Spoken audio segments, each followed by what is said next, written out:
Hello, and welcome back to the channel. I'm Dr. Patterson, and if you're new here, this is a place for the information that helps you stay independent, clear-headed, and in charge of your own body. No fear, no products, no miracle cures, just what's true and what you can do about it. Today, 8 everyday habits that quietly damage your liver after 60. And I'll tell you now. Number 1 is very likely sitting in your medicine cabinet right this minute, and almost nobody thinks of it as dangerous. Stay with me to the end for that one. One thing before we begin, and I say it every time because it matters. I'm not your doctor. Nothing in this video is a reason to stop a prescription on your own. Take everything you hear here to the person who is your doctor. Let's count down. Number 8, assuming normal blood work means a healthy liver. We start with the one that catches the careful people. The ones who actually go to their appointments and actually get their blood work done. The standard liver enzymes on a routine blood panel are useful, but they are not a complete picture. It is possible to have significant fat accumulation in the liver and even meaningful scarring, while those numbers sit comfortably in the normal range. Here's why. Enzymes reflect active injury at the moment the blood was drawn. They don't reliably measure damage that is built up quietly over years. So, my liver numbers were fine, is reassuring, but it isn't a clean bill of health, particularly if you carry risk factors: diabetes, extra weight around the middle, high triglycerides, long-standing alcohol use, family history. If that's you, here is the sentence to bring to your next appointment. Given my risk factors, should we be looking at my liver more directly than the routine panel? There are non-invasive ways to assess a liver, imaging, and specialized scans that measure stiffness. Your doctor can tell you whether you're someone who should have one. You don't order it. You ask about it. Number 7, never being tested for hepatitis C. This one is short, and for some of you, it may be the most important 90 seconds in this video. There are people walking around today who were infected with hepatitis C decades ago and have no idea. Before widespread blood screening and modern precautions, transmission was possible in ways that are no longer common. Someone who had a transfusion or a procedure in earlier decades may be carrying a virus they have never had a single symptom from. Hepatitis C is often completely silent for many years, while it slowly scars the liver.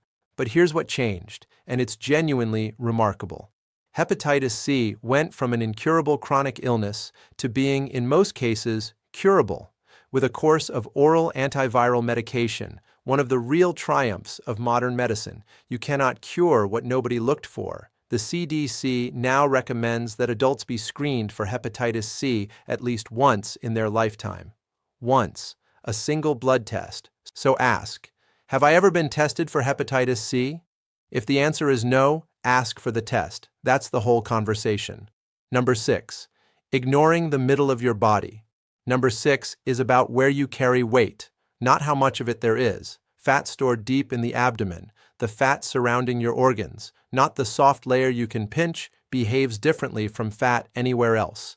It's metabolically active, it releases inflammatory signals, and it sits in direct traffic with the liver. This is why a waist measurement often tells a doctor more about liver risk than the number on the scale does. 2 men can weigh exactly the same and carry completely different risk depending on where they carry it. And the fix here is unglamorous and free. Regular movement, not marathons, walking consistently.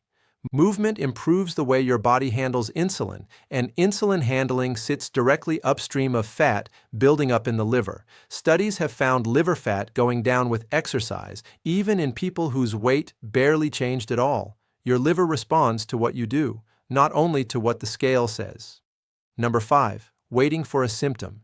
Here is the fact that makes everything else on this list matter.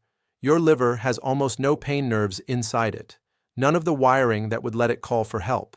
Your heart complains, chest pain, shortness of breath, a flutter at 2 in the morning. That complaint sends people to emergency rooms and saves lives every single day. Your liver does not do this. So the consequence is simple and unforgiving. By the time your liver gives you a symptom, you are usually well past the early stages. These are the signs that mean call today, not wait and see. Yellowing of the skin or the whites of the eyes, swelling in the abdomen or the ankles, persistent itching with no rash, very dark urine or unusually pale stools, confusion or unusual drowsiness, bruising or bleeding more easily than you used to. If any of those are present, that is a phone call, not a next appointment item. But everything else in this video exists so that you never meet that list. The liver is extraordinarily forgiving, but only inside the window before scarring becomes permanent, and that window is completely silent, which is exactly why you have to act inside it without being told to. Number 4. It's only 2 drinks, math. Everybody expects alcohol on this list. So let me give you the part people don't expect. It's rarely the heavy drinker who's surprised. The heavy drinker knows. It's the man who has had 2 glasses of wine with dinner every evening for 35 years and has never once considered himself a drinker. Because by any social definition, he isn't. But the liver doesn't count occasions. It counts total load, over time. And here's what changes with age. The same amount of alcohol produces a higher concentration in an older body than it did in a younger one, less body water to dilute it, slower processing to clear it. The 2 glasses you handled easily at 45 are not the same 2 glasses at 75. Same wine, same glass, different result. There's also a quieter problem. Many common medications are processed by the same liver machinery that handles alcohol. When they compete, one or both can be affected, which is why, is it all right to have a drink with this, is worth asking about every new prescription. And it's exactly the question most people are a little embarrassed to ask, so they don't. Ask it anyway. Your pharmacist has heard it 10,000 times and won't think a thing of it. And if you decide to cut back, know that it genuinely pays off. Fatty changes in the liver from alcohol can improve substantially once the load comes down. This is one of the places where the body rewards you fairly quickly. Number 3, liquid sugar. Number 3 has quietly become the most common liver problem in the developed world. Fat accumulating in the liver, what most people still call fatty liver, affects roughly 1/4 of adults worldwide. Most of them have no idea. It produces no symptoms for years, and the most concentrated driver you can actually control isn't fat in your diet. It's sugar, in liquid form. Here's why liquid is different. When you eat an apple, the sugar comes packaged with fiber and water, and it enters your bloodstream slowly. When you drink a large sweetened soda or a sweet tea or a big glass of juice, a substantial amount of sugar arrives all at once, with nothing to slow it down. Fructose, in particular, is processed largely in the liver, and when it shows up faster than it can be used, the liver converts part of it into fat and stores it right there. That's the entire mechanism.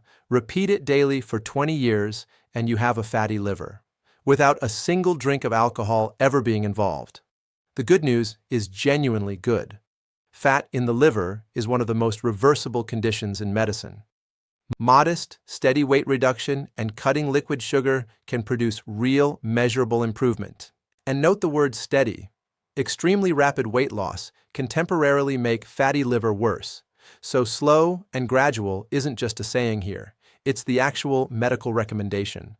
If you change one thing after this video, make it what's in your glass. Number 2, supplements you take because they're natural. Number 2 is the one that makes people angry. And I would rather tell you the truth than be popular. Herbal and dietary supplements now account for a meaningful and growing share of drug-induced liver injury cases in the United States, not a rare curiosity. A recognized category tracked by the researchers who study exactly this. And the reason it catches people is one word: natural. Natural does not mean gentle. Deadly nightshade is natural. Every serious poison in human history was natural before it was anything else. Your liver processes plant compounds with the same machinery it uses for pharmaceuticals.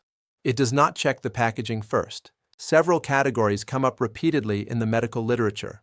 High-dose green tea extract, not brewed green tea, but concentrated extract in capsule form, along with kava, comfrey, and a wide range of bodybuilding and weight loss products, some of which have been found to contain undisclosed anabolic steroids. And here's the structural problem you need to understand. In the United States, dietary supplements are not required to prove safety and effectiveness before reaching the shelf. the way prescription drugs are. What's printed on the bottle isn't independently verified before sale.